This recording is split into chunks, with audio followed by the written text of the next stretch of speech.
There's no such thing as mental disorder. A mental disorder is whatever someone says it is, and if the person saying this is a mental disorder has enough power and influence, then people believe, oh, that's a mental disorder. But you can't have power or influence without credibility, so psychiatry manufactures its own. It's based on a grab bag of checklists for disorders that are published in a book called the DSM, which is the Diagnostic and Statistical Manual. There are no statistics in this book, by the way. That just makes it sound more scientific. They create this cluster of disease, and they get together and they vote. Is this a disease? All in favor, say aye. It's marketed as a scientifically based document. Now, the American Psychiatric Association, which publishes the DSM, do a lot of work to create an aura of scientific precision around the DSM, but it's not scientifically based. Since the first edition of the DSM, the number of mental disorders voted into psychiatry's diagnostic manual has grown to 374. And with each new disorder, psychiatrists create yet another way to defraud the public. If you have 27 ways to bill in the DSM, that's 27 ways to bill. If you have 300, that's 300 ways to bill. So you can pretty much find anyone walking on the street that could fit into a DSM somehow. When you build insurance companies, you can't say the word. You've got to send in a number. And they have numbers for the most ridiculous things. You know, like arguing with your mother or peeing in the bed. Adolescent rebellion disorder is an official psychiatric diagnosis. Arithmetic learning disorder is an official psychiatric diagnosis. General anxiety disorder is a recent diagnosis.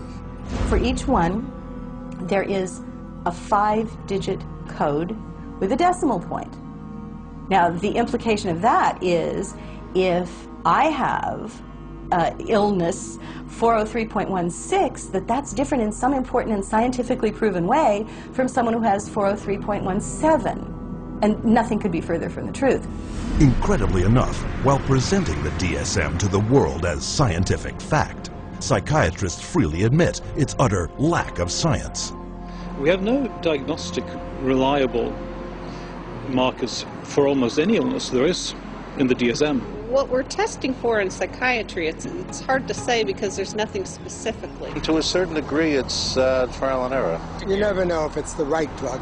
How many people have I cured? Well, there are no real cures right now in psychiatry. I have cured none of my patients. I'm the Director of Research at the American Psychiatric Association.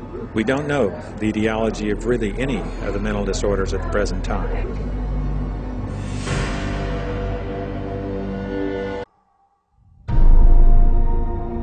We have swallowed all manner of poisonous certainties fed us by our parents and school teachers. If the race is to be freed from its crippling burden of good and evil, it must be psychiatrists who take the original responsibility.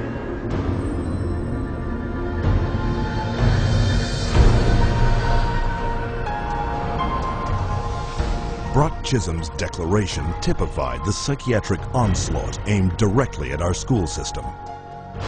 They actually said that the purpose was social control, not to pass on knowledge, not to give him something so that he can go into the world of work. In 1950, psychiatrists and psychologists from around the world met at the White House to propose a total reorientation of the public school system. The White House Conference on Mental Health in the 1950s was a landmark that served to bolster the idea that schools would serve their communities better as mental health clinics than they would as institutions of learning. In the early 60s, the world of psychiatry started to really go places in this country. Little by little, it came into our schools, our educational system. And by 1965, it was written into law. Psychiatrists were given the green light for the wholesale labeling and drugging of school children.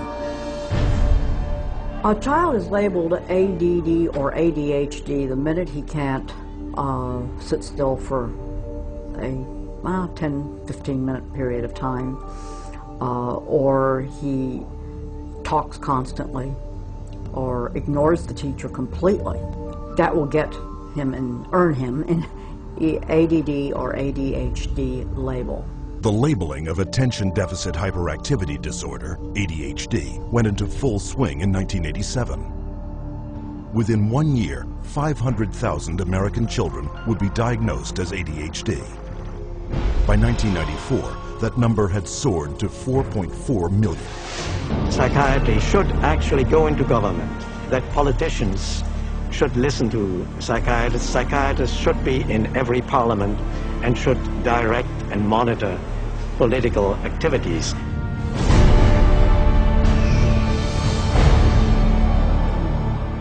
Psychiatry, in little more than a century, has infiltrated society on a global scale, and not by accident. People aren't aware that in 1940, a prominent British psychiatrist, Colonel J.R. Rees, addressed the National Council on Mental Hygiene and set the agenda for psychiatry for the next 60 years. Since then, psychiatrists have been given authority in nearly every sector of our society, with tragic results. We must aim to make it permeate every educational activity in our national life. Public life, politics, and industry should all of them be within our sphere of influence. We have made a useful attack upon a number of professions. The two easiest of them, naturally, are the teaching profession and the church. The most difficult are law and medicine. Rees's colleague, psychiatrist G. Brock Chisholm, co-founder of the World Federation for Mental Health, later expanded upon psychiatry's plans. To achieve world government, it is necessary to remove from the minds of men their individualism, loyalty to family traditions, national patriotism, and religious dogmas. To implement their master plan, American psychiatrists convinced the U.S. Congress that mental illness was a national threat that only they, with vast increases in funding, could solve. And thus began massive U.S. government expenditures for psychiatric research, which have climbed from $1 million a year in 1946 to $1.4 billion today, an increase of more than 139,000%. When we look at psychiatry and psychology, social control is the primary agenda.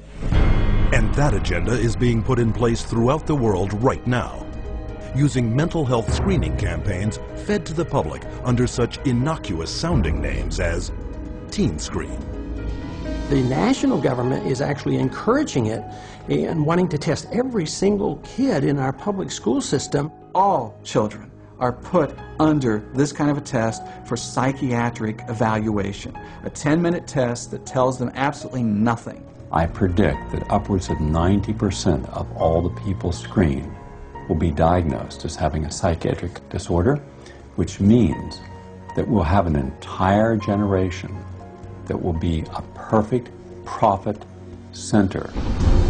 The man behind the Teen Screen program, psychiatrist David Schaefer, consultant to the U.S. Department of Defense.